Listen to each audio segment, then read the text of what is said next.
Hello friends, welcome back to CMA Asan. இப்போ நம்ம பார்க்க போகிறது Class 18 of Incomes which do not form part of income tax. இது CMA Inter Direct Taxationல இருக்குது. இந்த சாப்டரில் வரப்போகிற கடைசி கிளாஸ் இதுக்கப்புறம் ரிவிஷன் கிளாஸ் ஒன்று வரும். இதோட இந்த சாப்டர் முடியுது. Okay, special provision in respect of newly established units in special economic zone SEZ. அதாவது SEZல இருக்கக்கூடிய சில யூனிட்ஸ் எல்லாம் இருக்கும். அதுக்காக கொடுக்கக்கூடிய எக்ஸம்ஷன்லாம் என்னென்ன அப்படின்னு பார்க்க போகிறோம். அதுக்கு முன்னாடி SEZலாம் என்னென்னு தெரிஞ்சுக்கலாம்.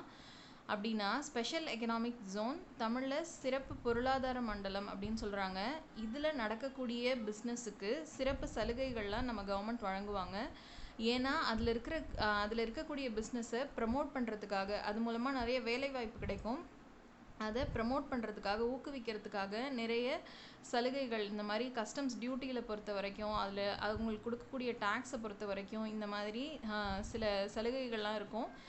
மோஸ்ட்டாக ஐடி செக்டர் எல்லாம் SEZல தான் அமைச்சிருப்பாங்க.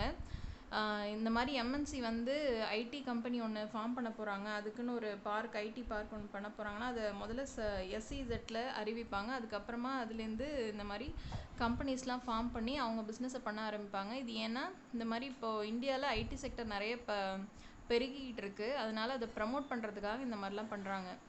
ஓகே, இப்போ இந்த SEZல என்னென்ன யூனிட்ஸ் இருக்குது, அந்த யூனிட்ஸுக்கு வழங்கக்கூடிய எக்ஸம்ஷன் என்னென்ன அப்படின்னு பார்க்கலாம். இது முதல்ல யாருக்கு பொருந்தும் அப்படின்னா அப்ளிகபிள் டு ஆல் அசஸிஸ்னால் நம்மளுக்கு யாருன்னு தெரியும், பர்சன்ஸை குறிப்பாங்க. பர்சன்னா யார்?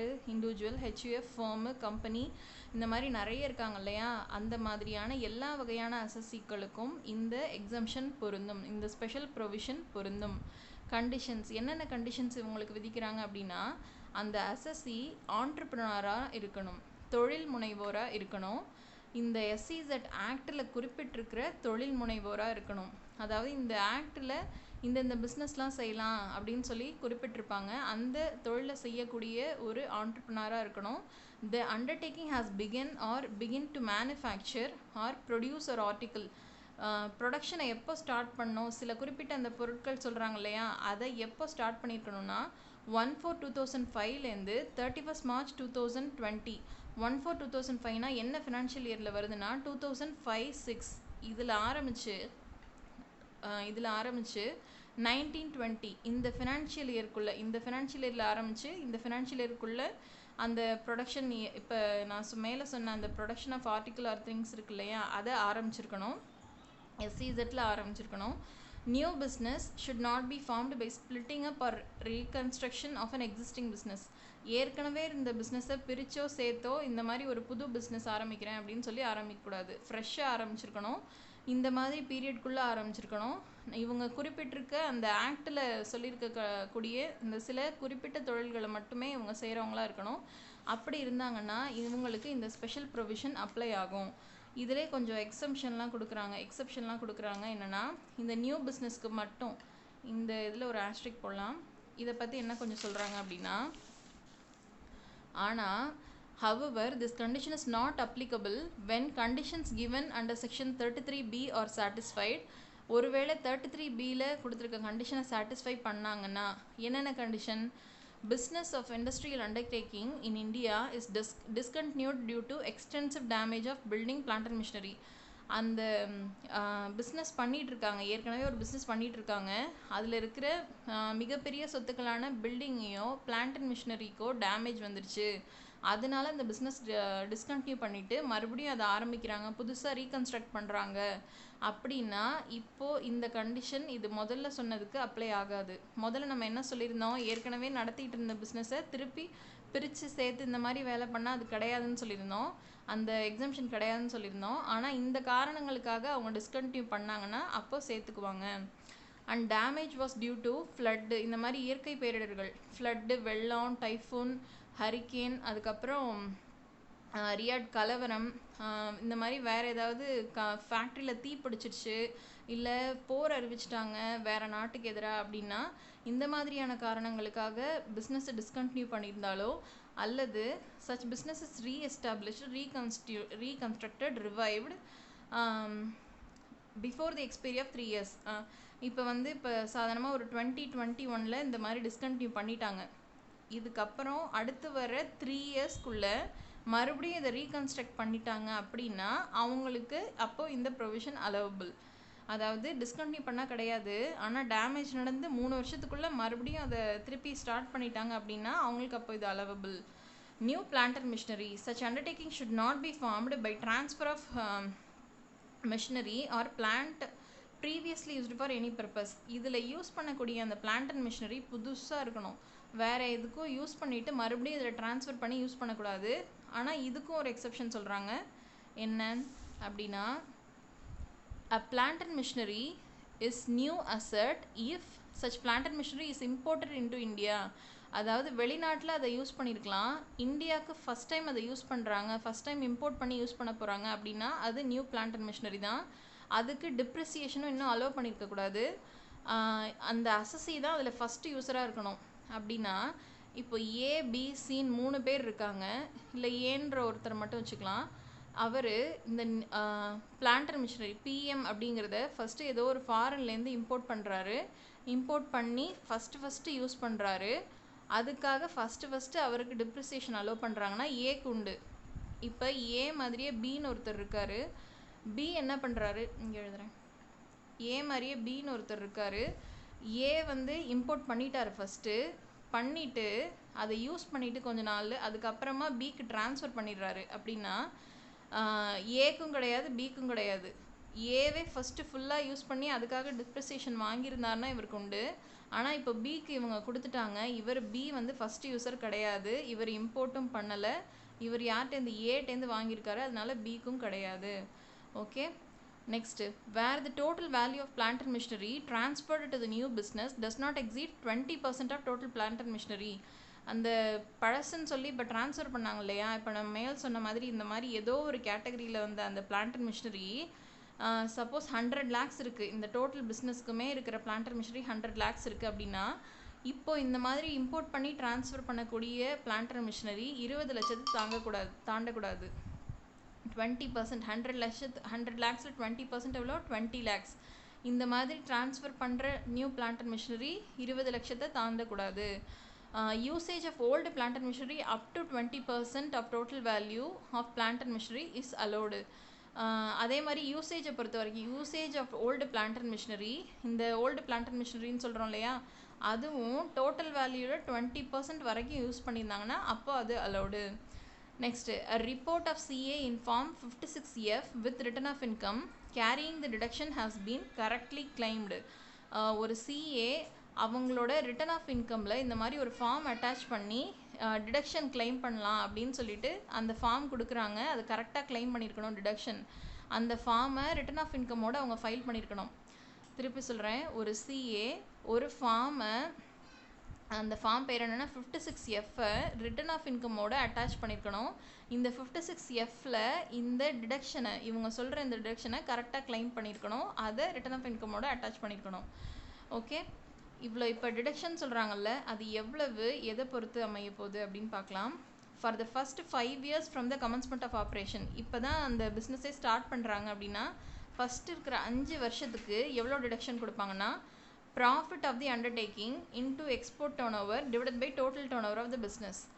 டோட்டல் டர்ன் ஓவர்னால் தெரியும், மொத்தமாக எவ்வளோ வருவாய் வருது அப்படின்னா ஒரு 100 lakhsன்னு வச்சுக்குவோம். இதில் எக்ஸ்போர்ட் மட்டுமே பண்ணக்கூடிய அதுக்கு மட்டுமே வரக்கூடிய வருவாய் வந்து ஒரு 20 lakhsன்னு வச்சுக்கலாம். ப்ராஃபிட்ஸ் ஆஃப் த அண்டர்டேக்கிங், வருமானம் வேறு, டேர்ன் ஓவர் வேறு, ப்ராஃபிட் வேறு, அது நம்மளுக்கு நல்லா தெரியும். இப்போ வருமானம்னா இப்போ சேல் பண்ணி இப்போ 100 lakhs வருது, அதில் செலவெல்லாம் போக 80 lakhs போக ஒரு 20 lakhs இருக்குன்னா இதுதான் ப்ராஃபிட் இல்லையா. ஸோ எக்ஸ்போர்ட் டர்ன் ஓவர் ஒரு 20 lakhs, ப்ராஃபிட் ஒரு 20 lakhs, டோட்டல் டர்ன் ஓவர் ஒரு 100 lakhsனால் 40, இது ஒரு 2 lakhsன்னு வச்சுக்கலாம். 40 lakhs டிவைடட் பை 100 lakhs அப்படின்னா 40%. இந்த 40% தான் டிடக்ஷனாக இருக்க முடியும். ஓகேவா, இப்படி தான் குவாண்டம் ஆஃப் டிடக்ஷன் கால்குலேட் பண்ணோம். ஃபஸ்ட்டு 5 வருஷத்துக்கு இது ஃபார்முலா, அடுத்த 5 வருஷத்துக்கு 50%, இப்போ நான் சொன்னதுலேயே 50% மட்டும்தான் கிளைம் பண்ணலாம். அதுக்கும் அடுத்த வருஷத்தில் இதே மாதிரி 50% தான் கிளைம் பண்ணலாம். இதில் இதுக்கும் என்னென்ன கண்டிஷன்ஸ் இருக்குது அப்படின்னா, இந்த ப்ராஃபிட்லாம் வருது இல்லையா, இந்த பிஸ்னஸ் பண்ணி இது மூலமாக ப்ராஃபிட்லாம் வருது இல்லையா, அதை SEZ ரீஇன்வெஸ்ட்மெண்ட் அலவன்ஸ் ரிசர்வ் அப்படின்ற ஒரு ரிசர்வில் இவங்க போய் டெபாசிட் பண்ணியிருக்கணும். இந்த மாதிரி ஒரு ப்ராஃபிட்டுக்காக ஒரு ரிசர்வ் க்ரியேட் பண்ணி அதில் மட்டுமே போட்டு வச்சு அதுலேருந்து யூஸ் பண்ணிகிட்டு இருந்திருக்கணும். இதுக்கு சில பாயிண்ட்ஸ் கொடுக்குறாங்க, ஒரு நோட்ஸ் கொடுக்குறாங்க, எதுக்காகலாம் இந்த ரிசர்வை யூஸ் பண்ணலாம் அப்படின்னு. எதுக்காக யூஸ் பண்ணலான்னா, for acquiring new plant and machinery which is first put to use before the expiry of 3 years following the previous year in which the reserve was created. அதாவது இந்த வருஷம் தான் கிரியேட் பண்ணுறாங்க, 2021 கிரியேட் பண்ணுறாங்கன்னா அடுத்த 3 வருஷத்துக்குள்ள ஏதாவது ஒரு பிளான்ட் அண்ட் மிஷினரி வாங்கி யூஸ் பண்ணியிருக்கணும். Next, not used for dividend R profit. அந்த மெம்பர்ஸ்க்கு வந்து டிவிடெண்ட் கொடுக்கக்கூடாது. அப்ராப்ரியேஷன் ஆஃப் ப்ராஃபிட்ஸ்ன்னு சொல்லுவாங்கள்ல, வர்ற வருமானத்தில் வர்ற லாபத்தில் பங்கு கொடுக்கக்கூடாது. டிவிடெண்ட் அப்படின்ற பேரில் பங்கு கொடுக்கக்கூடாது. வெளிநாட்டுக்கு இந்த பணத்தை அனுப்பக்கூடாது. வெளிநாட்டில் பணத்தை அனுப்பி அங்கே சொத்தும் வாங்கக்கூடாது இந்த இதில் இருக்கிற ப்ராஃபிட்ஸை வச்சு. Particulars in form 56FF furnished by the SSC. அதே மாதிரி 56FFன்னு ஒரு ஃபார்ம் இருக்குது. 56F வந்து ஃபஸ்ட்டு CA கொடுக்குறதுன்னு சொன்னோம். 56FFன்னு ஒரு ஃபார்ம் இருக்குது, அதை SSC கொடுக்கணும் ரிட்டர்ன் ஆஃப் இன்கமோட. About the previous year, in the previous year in which such plant and machinery first put to use. எப்போ அந்த பிளான்ட் அண்ட் மிஷினரி இப்போ வாங்குறாங்க இல்லையா, மேலே சொன்ன பிளான்ட் அண்ட் மிஷினரி எப்போ எந்த வருஷத்தில் அதை முதல்ல யூஸ் பண்ணுறாங்க அப்படின்ற டீட்டெயில்ஸை இந்த ஃபார்மில் எழுதி ரிட்டர்ன் ஆஃப் இன்கமோட சப்மிட் பண்ணோம். அடுத்து, மிஸ் யூட்டிலைசேஷன் ஆஃப் ரிசர்வ். எதுக்கெல்லாம் யூஸ் பண்ணக்கூடாது அப்படின்னா, ஒருவேளை இந்த ரிசர்வை மிஸ்யூட்டிலைஸ் பண்ணிட்டாங்க, மேற்சொன்ன காரணமெல்லாம் இல்லாமல் வேறு எதுக்கோ யூஸ் பண்ணிட்டாங்க. அசட் இந்த மாதிரி பிளான்ட் அண்ட் மிஷினரி வாங்கலை, ஒருவேளை ப்ராஃபிட் டிவிடெண்ட் கொடுத்துட்டாங்க, வெளிநாட்டில் ஏதோ சொத்து வாங்கிட்டாங்க, வெளிநாட்டுக்கு பணம் அனுப்பிட்டாங்க அப்படின்னா, இந்த மாதிரி ஏதோ மிஸ்யூட்டிலைஸ் பண்ணிட்டாங்க அப்படின்னா, இல்லை சொல்லப்பட்டிருக்க இந்த குறிப்பிட்ட பீரியடுக்குள்ளே இதை வாங்காமல் இந்த பீரியட் எக்ஸ்பைரி ஆகிடுச்சு அப்படின்னா, சொன்ன அந்த ப்ராஃபிட்னு சொல்லி ஒரு ரிசர்வ் க்ரியேட் பண்ணி வச்சுருந்தோம்ல, அந்த ப்ராஃபிட்ஸ் எல்லாமே டாக்ஸபிள் ப்ராஃபிட்ஸ். எந்த வருஷத்தில் இந்த மாதிரி இவங்க தவறுறாங்களோ அந்த வருஷத்தில் இந்த ப்ராஃபிட்ஸ் எல்லாமே டாக்ஸபிள் அப்படின்னு சொல்லிடுவாங்க. Next, notes. நம்ம இதுலேருந்து தெரிஞ்சுக்கக்கூடிய பாயிண்ட்ஸ்லாம் என்னென்னா, ஃபஸ்ட்டு எக்ஸ்போர்ட் டர்ன் ஓவர். இது ஃபார்முலாவில் பார்த்தோம் இல்லையா, குவாண்டம் ஆஃப் டிடக்ஷன். இந்த டேர்ம்க்கு என்ன அர்த்தம்னா, எக்ஸ்போர்ட் டர்ன் ஓவர் அப்படிங்கிறது it is a consideration for export of. இந்த மாதிரி பொருட்கள்லாம் எக்ஸ்போர்ட்னா என்ன, வெளிநாட்டுக்கு ஏற்றுமதி செய்கிறது. இந்த SEZலேருந்து அவுட் சைட் இந்தியாவுக்கு பொருட்களை ஏற்றுமதி செய்ய மூலமாக வர்ற வருமானம் இருக்கு இல்லையா, அந்த எக்ஸ்போர்ட், அந்த கன்சிடரேஷனுக்கு பேர் தான் எக்ஸ்போர்ட் டர்ன் ஓவர். ஆனால் இது எதெல்லாம் இன்க்ளூட் கிடையாது, எதெல்லாம் சேர்த்தது கிடையாதுன்னா, ஃப்ரைட்டு, இந்த மாதிரி வண்டிச்சத்த செலவுகள்னு சொல்லுவாங்க, இந்த மாதிரி அனுப்புறதுக்கான போக்குவரத்து செலவுகள், அதுக்கான காப்புரிமை, இந்த ப்ராடக்ட்ஸுக்காக சில இன்சூரன்ஸ் சார்ஜஸ்லாம் இருந்துச்சு அப்படின்னா அது எல்லாமே இதில் சேராது. எக்ஸ்பென்சஸ் இன்கர்ட் இன் ஃபாரின் எக்ஸ்சேஞ்ச். இது வந்து வெளிநாட்டுக்கு அனுப்புறதுனால இது வந்து இந்த ஃபாரின் எக்ஸ்சேஞ்ச் மூலம் தான் அனுப்புவாங்க. அது மூலமாக ஏதாவது செலவுகள் வந்தாலும் அது இதில் இன்க்ளூடபிள் இல்லை. நெக்ஸ்ட், எக்ஸ்போர்ட்னா என்னென்னா, taking goods or services out of India from SEZலேருந்து வெளிநாட்டுக்கு குட்ஸையோ சர்வீஸையோ இந்த மாதிரி அனுப்புறது, பை லேண்டாகவோ ஏராகவோ, இன்னும் என்ன இருக்குது மோடு, வாட்டர், ஷிப் மூலமாகவோ இந்த மாதிரிலாம் டிரான்ஸ்போர்ட் பண்ணாங்க அப்படின்னா அது பேர் export. Next, profits and gains from onsite development of computer software shall be PGBP from export of computer software outside India. அதாவது இந்த ஐடி கம்பெனியில் ஆன்சைட் வேலை பார்க்குறது அப்படின்னு சொல்லுவாங்க.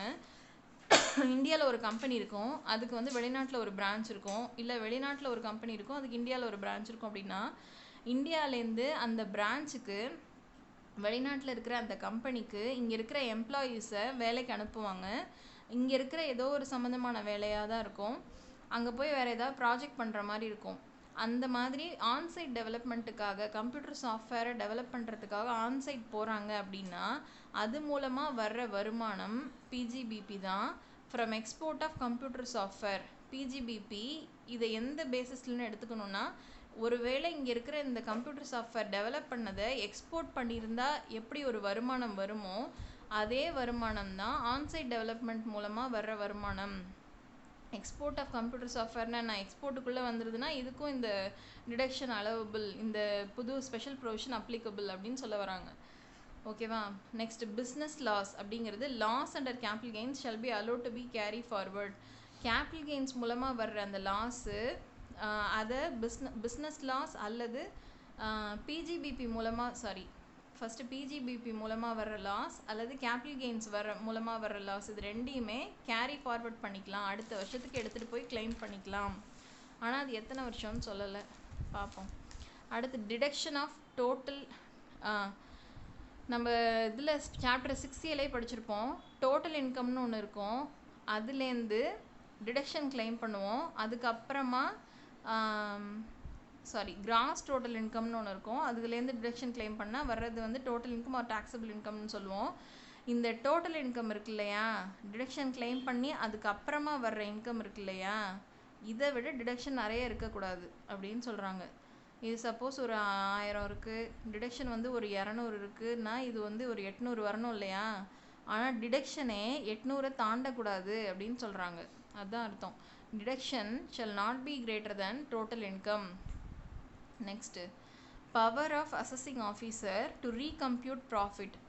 ஒருவேளை இந்த எஸ்இசெட்டில் வேலை பார்க்குறவங்கலாம் சரியாக ப்ராஃபிட்டை கம்ப்யூட் பண்ணல அப்படின்னு அசஸிங் ஆஃபீஸருக்கு தோணுச்சுன்னா அவர் இதை ரீகம்ப்யூட் பண்ணுறதுக்கான முழு உரிமை அவருக்கு இருக்குது. என்னென்ன கேஸில் அப்படின்னு பார்க்கலாம். Transaction between 2 undertaking of the same assessee. இங்கே இருக்கிற அசஸி வந்து யார், ஒரே ஆள் தான், ஆனால் அவங்களுக்கு 2 அண்டர்டேக்கிங் இருக்குது. அண்டர்டேக்கிங் 1, அண்டர்டேக்கிங் 2, 2 அண்டர்டேக்கிங் இருக்குது. அப்படின்னா என்னென்ன கண்டிஷன்ஸ் இருக்குன்னு பார்க்கலாம். Assessee carries on at least 2 undertaking. 2 undertaking at least assessee வச்சுருப்பாங்க. அவுட் ஆஃப் 2 அண்டர்டேக்கிங், அந்த 2 அண்டர்டேக்கிங்கில் ஒன்றுக்கு எக்ஸம்ஷன் உண்டு, இன்னொன்றுக்கு கிடையாது. அதே மாதிரி குட்ஸ் வந்து இந்த ஒன்று எலிஜிபிளான அண்டர்டேக்கிங்லேருந்து இன்னொரு நான் எலிஜிபிளான அண்டர்டேக்கிங்க்கு ட்ரான்ஸ்ஃபர் பண்ணியிருப்பாங்க, இல்லைனா அப்படியே ஆப்போசிட்டாகவும் பண்ணியிருப்பாங்க. ஆனால் கன்சிடரேஷன் இப்போ ட்ரான்ஸ்ஃபர் பண்ணாங்கன்னா அதுக்கு வந்து கன்சிடரேஷன் கொடுப்பாங்கல்ல, அது மார்க்கெட் வேல்யூ படி இருக்கலை அப்படின்னு அவங்களுக்கு தோணுச்சுன்னா, யாருக்கு, அசஸிங் ஆஃபீஸருக்கு தோணுச்சுன்னா அவங்க இந்த ப்ராஃபிட்டை ரீகம்ப்யூட் பண்ணுவாங்க.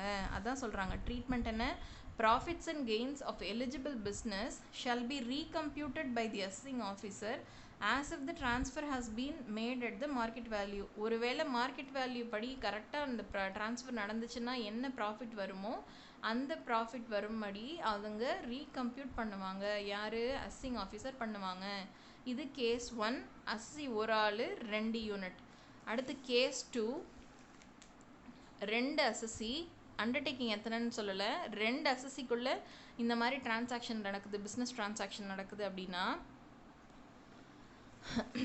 அசஸி has been entered in to business with any other person. ஒரு அசஸி இன்னொரு பர்சனோட பிஸ்னஸ் என்டர் ஆகுறாங்க. Business between such அசஸி produces more than the ordinary profits. அதாவது சாதாரணமாக இதில் இவ்வளோ தான் ப்ராஃபிட்ஸ் வரும் அப்படின்ற ஒரு நிலமையில் அந்த மாதிரி இல்லாமல் நிறைய ப்ராஃபிட்ஸ் காமிக்கிறாங்க அப்படின்னா, மோர் தேன் தி ஆர்டினரி ப்ராஃபிட்ஸ், ஆர்டினரியாக வர்றதை விட அதிகமாக ப்ராஃபிட்ஸ் வருதுன்னா அப்போ அவங்களுக்கு டவுட் வரும். அப்போ என்ன பண்ணுவாங்கன்னா, அதே மாதிரி மார்க்கெட் வேல்யூ படி ப்ராஃபிட்ஸ் வந்துச்சுன்னா எவ்வளோ வருமோ அதே மாதிரி ரீகம்ப்யூட் பண்ணுறதுக்கான உரிமை அசஸிங் ஆஃபீஸருக்கு இருக்குது. The assessing officer shall in computing the profits and gains of such eligible business take the amount of profits which is reasonably be deemed to have been derived therefrom. அதுலேருந்து ரீசனபிளாக எவ்வளோ டிரைவ் பண்ண முடியும் அப்படின்றத assessing officer ரீகம்ப்யூட் பண்ணுவாங்க. இது 2 அசஸிக்கான case. முதல்ல சொன்னது ஒரு அசஸி 2 யூனிட்டு. இது புரிஞ்சிருக்குன்னு நினைக்கிறேன். Next, inter unit transfer section 80A. Inter units ட்ரான்ஸ்ஃபர்னால் என்ன அப்படின்னா, ஒரு அசஸி இருப்பாங்க, 2 யூனிட் வச்சுருப்பாங்க. இதே மாதிரி கேஸ் தான். 2 யூனிட்டில் ஒன்றுக்கு எக்ஸம்ஷன் எலிஜிபிளாக இருக்கும், இன்னொன்றுக்கு இருக்காது. குட்ஸ் வந்து ஒரு யூனிட்லேருந்து இன்னொரு யூனிட்டுக்கு போகும், இல்லை அந்த யூனிட்லேருந்து இந்த யூனிட்டுக்கு வரும். ஆனால் கன்சிடரேஷன் மார்க்கெட் வேல்யூ படி இருக்காது. The consideration for such transfer does not correspond to the market value of such goods on the date of transfer. அப்படின்னா then deduction made as if transfer takes place at the market value of such goods or services. அப்போ என்ன பண்ணுவாங்க, market value படி இந்த குட்ஸை transfer பண்ணியிருந்தாங்கன்னா எவ்வளோ இருக்குமோ அவ்வளோ டிடக்ஷன் கொடுப்பாங்க. மார்க்கெட் வேல்யூ அப்படிங்கிறது என்னென்னா, இங்கே ஒருவேளை பொருட்களை விற்றுருந்தாங்க அப்படின்னா, பொருட்களையோ இந்த மாதிரி சொத்துக்களையோ விற்கிறாங்க அப்படின்னா, அந்த பொருட்கள் ஓப்பன் மார்க்கெட்டில் போய், சாதாரணமாக ஓப்பன் மார்க்கெட்டில் விற்கிறதுக்குன்னு சில ரெகுலேஷன்ஸ் இருக்கும். அந்த மாதிரி ஓப்பன் மார்க்கெட்டில் போய் விற்றா எவ்வளோ காசு கிடைக்குமோ அந்த மார்க்கெட் வேல்யூ தான் மேற் சொன்ன மார்க்கெட் வேல்யூ. இந்த மாதிரி மார்க்கெட் வேல்யூவில் விற்றுருக்கணும். ஒருவேளை அக்வயர் பண்ணாங்கன்னா ஓப்பன் மார்க்கெட்டில் போய் அக்வயர் பண்ணால் என்ன வேல்யூ இருக்குமோ அந்த மார்க்கெட் வேல்யூ தான் மேலேயும் அப்ளை ஆகும். அசசி ஒருத்தர் இருக்கார், 2 யூனிட் இருக்குது, ஒரு யூனிட் எலிஜிபிள், இன்னொரு யூனிட் நான் எலிஜிபிள், ஒரு யூனிட்லேருந்து குட்ஸ் இன்னொரு யூனிட்டுக்கு போகுது, இல்லைனா அந்த யூனிட்லேருந்து இந்த யூனிட்டுக்கு வருது. கன்சிடரேஷன் மார்க்கெட் வேல்யூ படி இல்லைன்னா டிடக்ஷன் அப்போது மார்க்கெட் வேல்யூ படி கொடுப்பாங்க. அந்த மார்க்கெட் வேல்யூ தான் ஓப்பன் மார்க்கெட்டில் விற்கிறது மூலமாகவோ வாங்குறது மூலமாகவோ என்ன வேல்யூ டிரைவ் பண்ணுவாங்களோ அந்த வேல்யூவை எடுத்துக்குவாங்க டிடக்ஷனுக்கு. அவ்வளோதான் inter unit transfer. Next consequences of amalgamation or demerger. அமால்கமேஷன்னா 2 பிஸ்னஸ் ஒன்றா சேர்றது, ஏ பி அப்படின்னு 2 பிஸ்னஸ் இருக்குன்னா 2 ஒன்றா சேர்றது. டிமர்ஜர் அப்படின்னா 2 பிஸ்னஸ் பிரியறது, XYன்னு இருக்குன்னா X தனியாக Y தனியாக பிரிஞ்சிடுறது.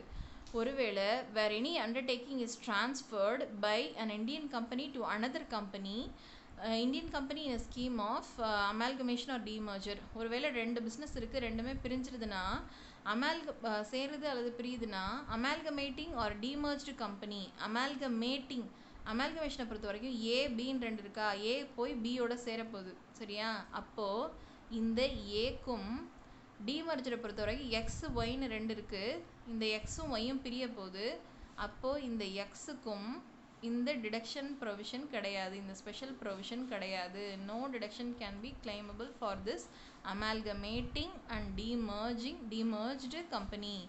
ஆனால் இந்த ஏவும் பியும் சேர்ந்து ஏபி ஆக போகுது, இந்த புது கம்பெனி உருவாக போகுது.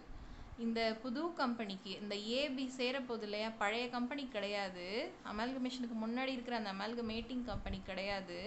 ஆனால் புது கம்பெனி இருக்கு இல்லையா, அது அடுத்த பாயிண்டில் சொல்லுவாங்க. அமால்கமேட்டட் அந்த புது கம்பெனிக்கும் பிரிஞ்சதுக்கு அப்புறம் வர்ற அந்த ரிசல்ட்டிங் கம்பெனிக்கும் இந்த டிடக்ஷன் உண்டு. இது நான் அப்படியே ஃபுல் ப்ரொவிஷனையும் படிக்கிறேன்.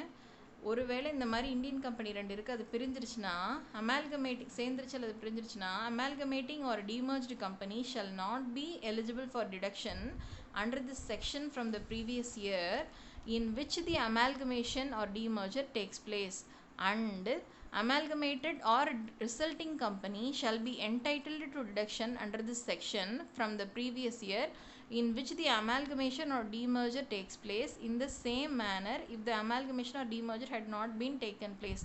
ஒருவேளை இந்த அமால்கமேஷனும் டிமர்ஜரும் நடக்காமல் இருந்துச்சுன்னா அப்போது இந்த அமால்கமேட்டட் புதுசாக உருவாகி இருக்கிற கம்பெனிக்கு என்ன நேர்ந்திருக்குமோ அந்த என்ன எக்ஸம்ஷன் கிடச்சிருக்குமோ அந்த ப்ரொவிஷன் இதே மாதிரி கிடச்சிரும். அந்த ரிசல்ட்டிங் கம்பெனிக்கும் அமால்கமேட்டட் கம்பெனிக்கும் இந்த டிடக்ஷன் கிடச்சிரும் அப்படின்னு சொல்கிறாங்க. Next conversion of free trade zone into special economic zone. Special economic ஜோன்னா என்னன்னு பார்த்தோம். ஃப்ரீ ட்ரேட் ஜோன்னா என்ன? ஃப்ரீ ட்ரேட் ஜோன் அப்படிங்கிறது அங்கே நடக்கக்கூடிய அந்த டிரான்சாக்ஷன்ஸ்லாம் இருக்கு இல்லையா, அது ரொம்ப ஈஸியாக இந்த மாதிரியான கஸ்டம்ஸ் டியூட்டியை பொறுத்த வரைக்கும் அதில் ரொம்ப தளர்வு கொடுத்துருப்பாங்க. கஸ்டம்ஸ் டியூட்டினா நம்மளுக்கு என்னென்னு தெரியும், ஒரு பொருளை இம்போர்ட் பண்ணும்போது அது மேலே விதிக்கக்கூடிய வரி தான் கஸ்டம்ஸ் டியூட்டின்னு சொல்லுவாங்க. இந்த மாதிரியான கஸ்டம்ஸ் டியூட்டிக்கு சில தளர்வுகள்லாம் கொடுத்துருப்பாங்க இந்த ஜோனில் எஸ்டாப்ளிஷ் பண்ணியிருக்க யூனிட்ஸுக்கெலாம். ஒருவேளை இந்த ஃப்ரீ ட்ரேட் ஜோன்லாம் SEZ மாற்றுறாங்க அப்படின்னா என்ன நடக்குதுன்னு பார்க்கலாம்.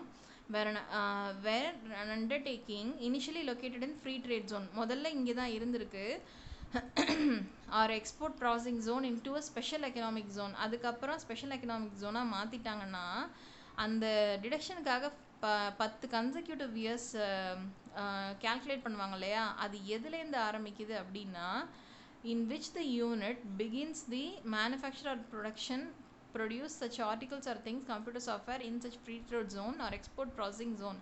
அதாவது ஃப்ரீ ட்ரேட் ஜோனை ஸ்பெஷல் எக்கனாமிக் ஜோனாக மாற்ற போகிறாங்க. ஆனால் ஸ்பெஷல் எக்கனாமிக் ஜோனுக்கு அந்த ஃபஸ்ட்டு 10 இயர்ஸுக்கு அந்த டிடக்ஷன் கொடுப்பாங்க இல்லையா, அப்போ இந்த 10 இயர்ஸ் டிடக்ஷனை நீங்கள் எப்போருந்து கால்குலேட் பண்ணணுன்னா இந்த ஃப்ரீ ட்ரேட் ஜோன் எப்போ இந்த மாதிரி ப்ரொடக்ஷனை ஃபஸ்ட்டு இந்த மாதிரி ஸ்டார்ட் பண்ணுறாங்க, அந்த ஆர்டிகல்ஸ் குறிப்பிட்ட ஆர்டிகல்ஸு கம்ப்யூட்டர் சாஃப்ட்வேர்லாம் சொன்னோம் இல்லையா, அதை எப்போ ஆரம்பிக்கிறாங்களோ அந்த வருஷத்துலேருந்து இந்த 10 வருஷத்தை கணக்கிடணும் அப்படின்னு சொல்கிறாங்க. இந்த ப்ரொவிஷன் புரிஞ்சிருக்கும்னு நினைக்கிறேன். Next double deduction is not permissible. முதல்லையும் ஒரு டிடக்ஷன் கொடுத்துட்டு அதுக்கப்புறமும் இன்னொரு டிடக்ஷன் கொடுக்க மாட்டாங்க. அதான் double deduction is not permissible.